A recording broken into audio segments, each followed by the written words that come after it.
This channel does not promote any violent, harmful, or illegal activities. All content provided by this channel is meant for an educational purpose only.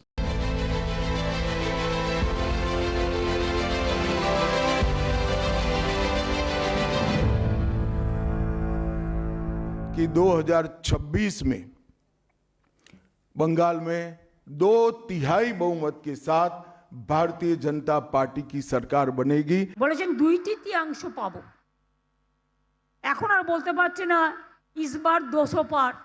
और हम सब Bharatiya Janata party के कार्यकर्ता से लेके मोदी जी तक कटिबद्ध है कि मूल समेत तृणमूल कांग्रेस की सरकार को हम उखाड़ कर फेंक देंगे। এসআইআর করতে 2 বছর লাগে, নির্বাচন সামনে বলে বাবুদের ওই যে হ্যাংলা বাবু তাড়াতাড়ি ওনাকে জিততে হবে, জিতবে না কচু হবে, জিতবে না ঘেচু হবে। বল যা ঘেচুর ইংরেজি জিজ্ঞেস কর। 26 में हम निश्चित रूप से प्रचंड बहुमत के साथ भारतीय जनता पार्टी की सरकार बनाने वाले हैं। दिल्ली का लड्डू ज्यादा खा लिया और खाने का जरूरत नहीं है, आप दिल्ली संभलाइए। बंगाल को संभालने के लिए आपको माफिक दुराचारी नहीं चाहिए। मैं कहा 2/3 बहुमत के साथ सरकार बनाएंगे, 2/3 मेजोरिटी के साथ सरकार बनाएंगे, तो टारगेट हो ही गया। বাংলার রাজনীতিতে যখন চর্চা হয় যে বিজেপি কেন বাংলায় জয়ের স্বপ্ন দেখে, বাংলায় সরকার গড়ার স্বপ্ন দেখে, তখন সেখানে অনেকে তথ্য দিয়ে জাস্টিফাই করতে চান, আর যারা বিজেপি বিরোধী তারা বলেন কখনোই সম্ভব নয়। আজকে অমিত শাহ 2/3 মেজরিটির কথা কেন বলেছেন তার প্রেক্ষিতে একটা যুক্তি পেশ করেছেন এবং তিনি একটা রোড ম্যাপ দেখিয়েছেন। মোদ্দা কথা হচ্ছে 2014 থেকে 2024 পর্যন্ত যদি বিজেপির এই রাজ্যে পারফরমেন্স দেখেন তাহলে সেটাকে এক কথায় কেউ যদি সমালোচকও হন সেটাকে উত্থানই বলতে হবে। এবং খুব শর্ট স্প্যানে দেখুন, এই শর্ট স্প্যানে এই অল্প সময়ে বিজেপির যে উত্থান, বিজেপির যে যাত্রাপথ, সেটা বাংলায় ঠিক কেমন, কোন যুক্তিতে শাহ এত আত্মবিশ্বাসী। 2014 के चुनाव में हमें 17% वोट और 2 सीट मिले थे। 2016 के विधानसभा चुनाव में हमें 10% वोट मिले और विधानसभा की केवल 3 सीटें मिली थी। 19 के लोकसभा चुनाव में हमें 41% 41% वोट मिले और 18 सीटें मिली।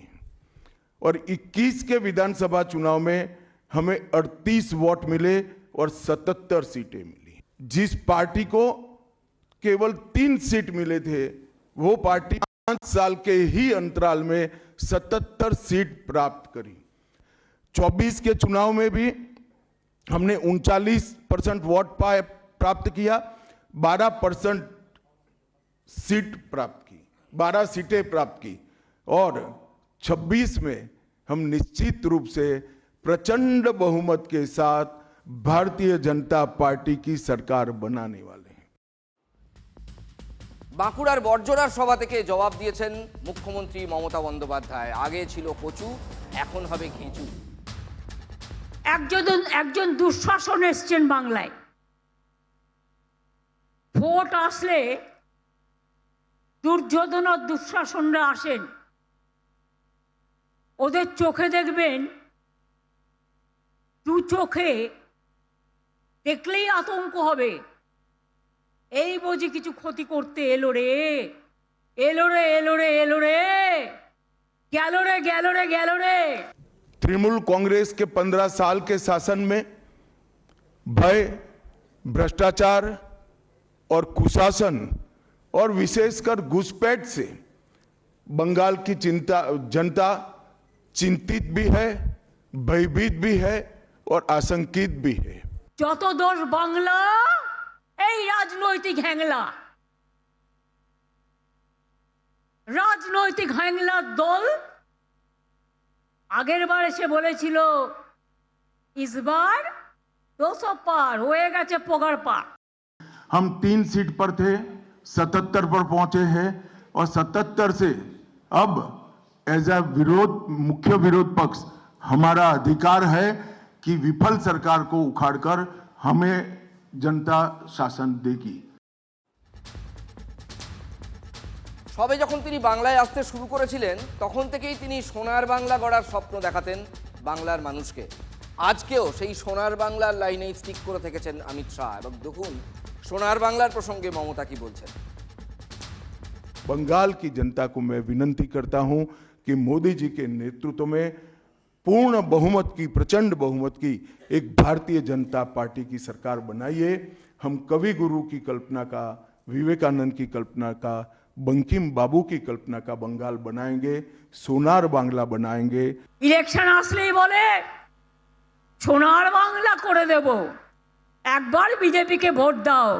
বল তুমি উড়িষ্যায় তোমার রাজ্য, বাংলা ভাষায় কথা বললে মারবে, রাজস্থানে কথা বললে মারবে, তুমি উত্তরপ্রদেশে কথা বললে মারবে, তুমি আসামে কথা বললে মারবে, তুমি কচু কাটা করবে, আর তুমি সোনার বাংলা করবে। हर प्रकार के उद्योग की शुरुआत एक जमाने में इस सुजलाम सुफलाम भूमि से हुआ था और इसी के आधार पर सोनार बांग्ला की परिकल्पना की जाती थी। वो बंगाल में आज भ्रष्टाचार, घुसपैठ और टोलबाजी के कारण सारी इंडस्ट्री वापिस जा रही है। এদের নেতারা মা দুর্গার বংশ পরিচয় নিয়ে প্রশ্ন তোলে, ঈশ্বরচন্দ্র বিদ্যাসাগরের মূর্তি ভাঙে, স্বামী বিবেকানন্দকে বামপন্থী প্রোডাক্ট বলে, তাদেরকেই পাশে বসিয়ে অমিত শাহ প্রেস কনফারেন্স করে বলে সোনার বাংলা তৈরি করব। এই হচ্ছে বিজেপির প্রকৃত স্বরূপ। हम कवि गुरु की कल्पना का, विवेकानंद की कल्पना का, बंकिम बाबू की कल्पना का बंगाल बनाएंगे, सोनार बांग्ला बनाएंगे और निश्चित रूप से काम भारतीय जनता पार्टी की सरकार ही कर सकती है, ऐसा मेरा विश्वास है। ওনারা বলেছিলেন 2021-এ যে इसके बार 200 পার, 77-তে থেমে গিয়েছিল, এবার 100-এ আটকে যাবে। হুমায়ুন কবিরকে দরকার হবে। হুমায়ুন কবির আজকে নানা রকম ইন্টারেস্টিং কথা বলেছেন, নতুন কথা। তিনি বলছেন, আগেই বলেছেন যে কিংমেকার তিনিই হবেন, তাকে ছাড়া কোনো পক্ষই সরকার গড়তে পারবে না এই আসন্ন বিধানসভা নির্বাচনে। অদ্ভুত কথা, হুমায়ুন বলছেন বিজেপিও তার কাছে অচ্ছুত নয়। বাবরি মসজিদের ভিত্তিপ্রস্তর স্থাপন করা হুমায়ুনের কাছে বিজেপি অচ্ছুত নয়। কি করেই বা হবেন, তিনি তো নিজেই একসময় বিজেপিতে ঘর করেছেন। দারুণ খেলা হবে এবার, ফাটাফাটি। এবারকার খেলার নাম হবে ফাটাফাটি, এবারকার খেলার নাম হবে ফাটাফাটি।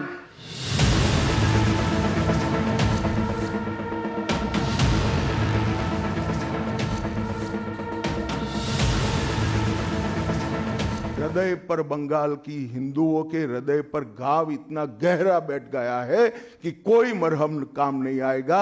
अब आपका जाने का समय तय हो गया है। হ্যাঁ, আমাকে অনেকে বলে আমি অ্যাপিজমেন্ট করি। আমি অ্যাপিজমেন্ট করি না, আমি সেকুলার সঠিক তথ্যে, অর্থাৎ সর্বধর্ম সমন্বয়।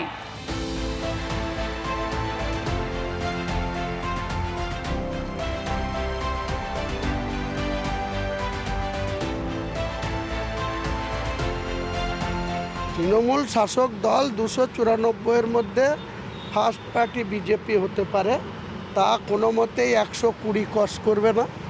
আপনি আজকে সেকেন্ড পার্টি আমরা আসবো, থার্ড পার্টিতে নেমে যাবে তৃণমূল कांग्रेस। मंदिर और मस्जिद दोनों की राजनीति कौन कर रहा है? एक तृणमूल से निकले हुए एमएलए कर रहे हैं और एक तृणमूल कांग्रेस कर रही है। হুমায়ুন কবির 100% বেশি নিশ্চিত যে এবার আর পশ্চিমবঙ্গে মমতা বন্দ্যোপাধ্যায় সরকার গড়তে পারবেন না, বিজেপি একা পারবে না। হুমায়ুন বলছেন যে বিজেপি 120-র বেশি আসন পাবে না, কিন্তু 1 নম্বর দল হবে। দ্বিতীয় হবে তার এই যে জনতা উন্নয়ন পার্টি, 2 নম্বর দল, আর তৃতীয় হবে তৃণমূল কংগ্রেস। বিজেপি যদি তার সাহায্য চায় তাহলে তিনি সাহায্য করবেন। 20 में हम निश्चित रूप से प्रचंड बहुमत के साथ भारतीय जनता पार्टी की सरकार बनाने वाले हैं।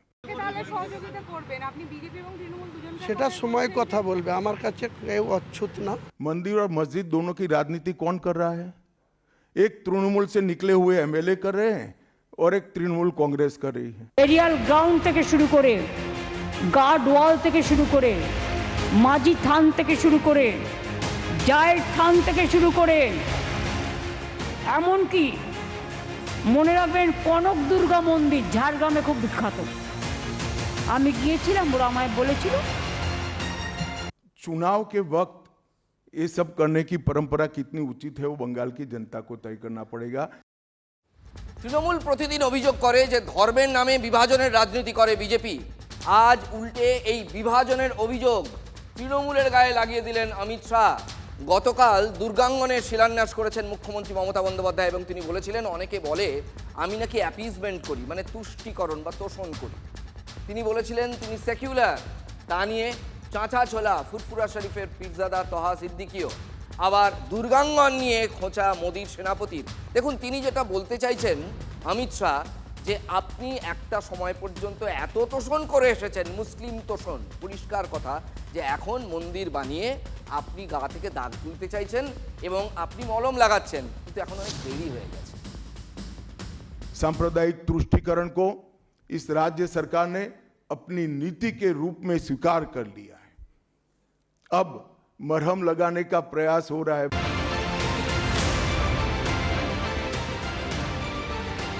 হ্যাঁ, আমাকে অনেকে বলে আমি অ্যাপিজমেন্ট করি। আমি অ্যাপিজমেন্ট করি না, আমি সেকুলার সঠিক অর্থে, অর্থাৎ সর্বধর্ম সমন্বয়। আজকে মন্দির উদ্বোধন হচ্ছে, সবাই হাততালি দিচ্ছে। কারা হাততালি দেবে, কারা আনন্দ করবে? আমার হিন্দু ভাই বোনেরা, মায়েরা। আর আমরা মুসলমান, আমরা চেয়ে চেয়ে দেখব। হাই রে হাই, এই সরকারকে আমরা ভোট দিচ্ছি, এই সরকারের জন্য আমরা লড়াই করেছি। আমাদের বারেবার দাবি যে আমাদের জন্য একটা মসজিদ করা হোক ওয়াকফ সম্পত্তি দিয়ে। मगर अब मरहम लगाने से कुछ नहीं होता है। हृदय पर बंगाल की हिंदुओं के हृदय पर घाव इतना गहरा बैठ गया है कि कोई मरहम काम नहीं आएगा। अब आपका जाने का समय तय हो गया है। এরা হিন্দু ধর্মকে বিপথে পরিচালিত করে, এরা বিধর্মী। এই মন্দির করে যদি সরকার মনে করে যে আমি সংখ্যাগুরু, অর্থাৎ হিন্দুদের ভোটটা যে ইদিক উদিক হয়ে গেছে সেইটা আমি টানবো, এটা কিন্তু আদর ঠিক নয়। मैं तो भाई किसी भी कारण से मंदिर बनाते ही इसका स्वागत करता हूं, मगर बहुत देरी कर दी है उन्होंने। মন্দির বানালে স্বাগত, কিন্তু উन्होंने बहुत দেরি कर दिए, মানে মুখ্যমন্ত্রী মমতা বন্দ্যোপাধ্যায়ের কথা বলছেন। কুশাসন, তোষণের পর দুর্নীতির লম্বা ফিরিস্তি শুনিয়েছেন অমিত শাহ আজকে। भ्रष्टाचार से पूरी बंगाल की जनता त्रस्त है। रोजवेली चिटफंड घोटाला, कैश फॉर क्वेरी घोटाला, एसएससी घोटाला, नगर पालिका नगर नियम का भर्ती का घोटाला, गाय तस्करी का घोटाला, राशन पीडीएस का घोटाला, मनरेगा का घोटाला, पीएम आवास का घोटाला, इतने सारे घोटाले हैं। দুর্নীতির ফিরিস্তি কত লম্বা, নাম ধরে ধরে বলেছেন শাহ, মন্ত্রীদের নাম করেছেন যারা জেলে গিয়েছেন। ममता बनर्जी इस बात का जवाब दे सकती है कि आपके मंत्रियों के ठिकाने पर से 27 करोड़ रुपया मिलता है, जिसको गिनते गिनते नोट गिनने की मशीन भी गर्म होकर बंद हो जाती है। बंगाल जैसे गरीब राज्य के अंदर 27 करोड़, 20 करोड़, 15 करोड़ ये राशि मिल रही है, आपकी कोई अकाउंटेबिलिटी नहीं है। पार्थो चैटर्जी जेल में जाते हैं, ज्योति प्रिय मलिक जेल में जाते हैं, अनुव्रत मंडल जेल में जाते हैं। আমাদের লোক যদি দুর্নীতি করে আমি অ্যাকশন নিই। তোমরাও তো 4 জনকে অ্যারেস্ট করেছিলে, কিন্তু জেলে তো রাখতে পারোনি। তারা ছাড়া পেল কি করে? উত্তর দাও। जीवन कृष्ण शाह जेल में जाते हैं, माणिक भट्टाचार्य जेल में जाते हैं, चंद्रनाथ सिन्हा जेल में जाते हैं, परेश पाल जेल में जाते हैं, कुंतल घोष जेल में जाते हैं, फिरहाद हकीम वो भी आरोपी बनाए जाते हैं, शोभन चैटर्जी आरोपी बनाए जाते हैं, कुणाल घोष 3 साल जेल में रहकर आते हैं। আর তোমাদের যারা ডাকাতি করছে, মেয়েদের উপর ধর্ষণ করছে, তাদের ছেড়ে দিচ্ছ। হাতরাস ভুলে গেছো, উন্নাও ভুলে গেছো, সারা ভারতবর্ষ ভুলে গেছো। শুধু বাংলায় যত কিছু হলেই বাংলা তোমার কাছে কোনোদিন মাথা নত করবে না। এই লড়াই এই চলে এলো অব্যর্থভাবে। ভাইপো কোট আনকোট বনাম ছেলে। মুখ্যমন্ত্রী মমতা বন্দ্যোপাধ্যায়কে খোঁচা দিয়েছেন ভাইপো বলে, যে বাংলায় ভাইপো একা খাবে। অমিত শাহ খোঁটা দিয়েছেন আর কেউ খাবে না। আর মুখ্যমন্ত্রী মমতা খোঁটা দিয়েছেন আপনার ছেলে কি করে আইসিসি প্রেসিডেন্ট হলেন, ওখান থেকে কি কোটি কোটি টাকা কামাচ্ছেন। ममता बनर्जी के शासन में सिंडिकेट, तोलबाजी, कटमनी न केवल वो सिस्टम को बढ़ावा दिया है, দুর্নীতি বন্ধ করার কথা বলছে, আর সব থেকে বড় দুর্নীতিবাজটাকে পাশে বসিয়ে প্রেস কনফারেন্স করছে, যাকে টিভির পর্দায় টাকা নিতে দেখা গেছে। यहाँ कमाई करने का अधिकार एक ही व्यक्ति को है, भाईपो को है, और किसी को कमाई करने का अधिकार नहीं है। सब में हिस्सेदारी देनी पड़ती है। তোমার ছেলে ইন্টারন্যাশনাল স্পোর্টসের প্রেসিডেন্ট হবে, সেখানে তো হাজার হাজার কোটি টাকা নয়, কত কত সহস্র সহস্র কোটি টাকার আমদানি হবে। নিজের ছেলের ব্যাপারে দুধে ভাতে থাক আর অন্যদের ব্যাপারে গোল্লায় যাক, এটা হতে পারে না। বাংলা আবাস যোজনাতে নাম ছিল, মেসেজ ভেরিফাই হওয়ার পরে আমাদের নাম 11 জনের নাম কাটা গেছে।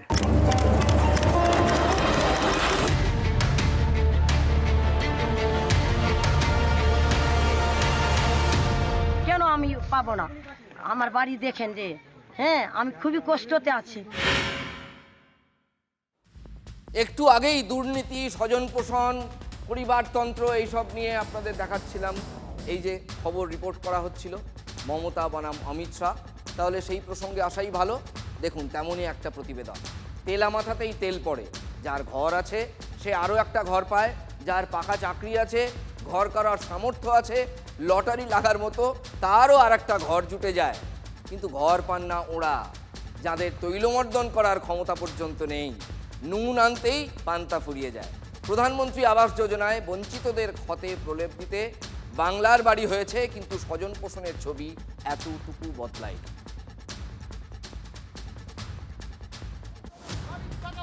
তারা ঘর কেন পাবে? ভিডিও তুমি জবাব দাও। ভিডিও তুমি গরিব নিরীহ ব্যক্তিদের নাম কাটা হয়েছে কেন? ভিডিও তুমি জবাব দাও। যাদের নামে চাকরি আছে, যারা টাকা পয়সাওয়ালা আছে, তাদের বিরুদ্ধে আমাদের মোবাইলে মেসেজ এসেছিল আমরা বাড়ি পাওয়ার জন্য, আমরা বাড়ি পাওয়ার অধিকার, আমাদের বাড়ি ঘর লিস্ট থেকে নাম বাতিল করা হয়েছে। এবং যারা চাকরিজীবী, যাদের বাড়ি ঘর আছে, যারা 4 চাকার গাড়ি আছে, তারা পাচ্ছে, কিন্তু আমাদের পাওয়ার অধিকার, কিন্তু আমাদের নাম কাটা হয়েছে। কেন কাটা হয়েছে আমরা জানি না। কি জানতেন না? আমরা জানি না যে বাড়ি ঘর আমাদের নাম লেখেছে। বাড়ির দরকার নেই, বাড়িতে আছে আমার, বাড়ি কি করব?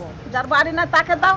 আমি গরিব জান, আমার বাড়ি যে দেখেন কি আছে, আমার বাড়ি কিছু নাই। আমার বেটা সবকে বাড়ি দেখে আমার বাড়ি মিলছে না, কেন আমি পাবো না? আমার নাম কেটেছে, কেন কাটবে আমার নাম? 9 মাস আগে চাকরি পেয়েছি আমি প্রাইমারিতে, আর এই ফর্ম ফিল আপটা আমি অনেকদিন আগেই করেছিলাম। তারপরে ফর্ম ফিল আপ হওয়ার পরে আমি আমার বাড়িটাও করি, আর আমার লিস্টে নাম এসছে।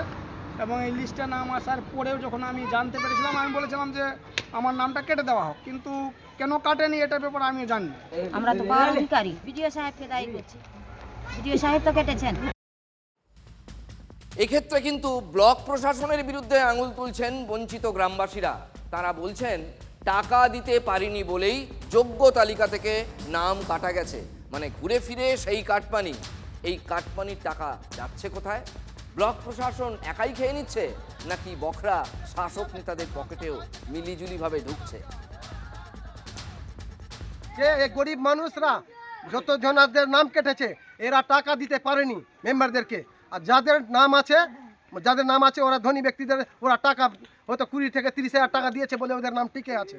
আর এদের নাম কাটা হয়েছে এই জন্য যে এরা টাকা দিতে পারেনি। কারা করিয়েছে এটা আমরা কিভাবে বলবো? আমরা তো বিডিও সাহেবকে ধরবো, বিডিও সাহেব এইটা কাজ করতে পারে। তারা দেখেন যে তৃণমূল কংগ্রেসের সুপারিশ কার প্রতি আছে, তৃণমূল কংগ্রেসের নেতারা কি বলছে, টাকাটাকে বেশি দিচ্ছে, তৃণমূল কংগ্রেসের কোন নেতা টাকা বেশি পাচ্ছে, সেই নেতা টাকা পেয়ে যার নাম সুপারিশ করে বিএলও, ওই যারা ব্লকের যারা প্রতিনিধি বা যারা সরকারি প্রতিনিধি থাকেন, তারা সেই নামটাই ঘরের জন্য করেন।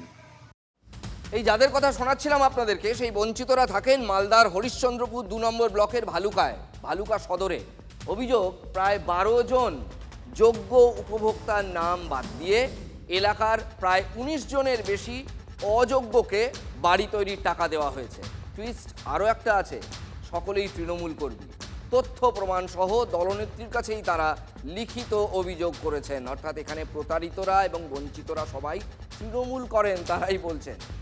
এরপর মমতা বন্দ্যোপাধ্যায় কি আর আক্ষেপ করবেন? ঠক বাঁচতে গা উজাড়, নাকি বলবেন যে যায় লঙ্কায় সেই হয় রাবণ? কাটমানির ঘুম তার প্রশাসনেও চাপিয়ে বসেছে। কেন্দ্রীয় সরকার বাংলার আবাস যোজনা বন্ধ করে দিয়েছেন। সরাসরি মুখ্যমন্ত্রী রাজ্য বাজেট থেকে কষ্ট করে মানুষকে করার চেষ্টা করছেন। এখানে কোনো অফিসার, কোনো পঞ্চায়েত কর্মী, যে মাপের অফিসাররা যদি জড়িত থাকেন, মমতা ব্যানার্জির প্রশাসন বা তৃণমূল কংগ্রেস, মালদা জেলা তৃণমূল কংগ্রেস এটা কিন্তু বরদাস্ত করবে না। এটা তৃণমূল কংগ্রেসের আমলে এটা খুব একটা স্বাভাবিক ব্যাপার। এই যে দুর্বৃত্তায়ন, এই দুর্বৃত্তায়ন যতদিন এই সরকার থাকবে ততদিন এটা শেষ হবে না, এবং আগামী 3 মাস বা 4 মাস পরে আমাদের সরকার আসার পরে স্বচ্ছভাবে এই ঘরের ব্যবস্থা করা হবে। বিজেপিকে এসব নিয়ে জ্ঞান দেওয়ার কথা নাই। সব থেকে ভুয়ো জব কার্ড বেরিয়েছে উত্তরপ্রদেশে। ভুয়ো জব কার্ড থেকে শুরু করে সমস্ত জিনিস বিজেপির উত্তরপ্রদেশেই পাওয়া যাচ্ছে। সুতরাং বিজেপির মুখে এসব কথা মানায় না।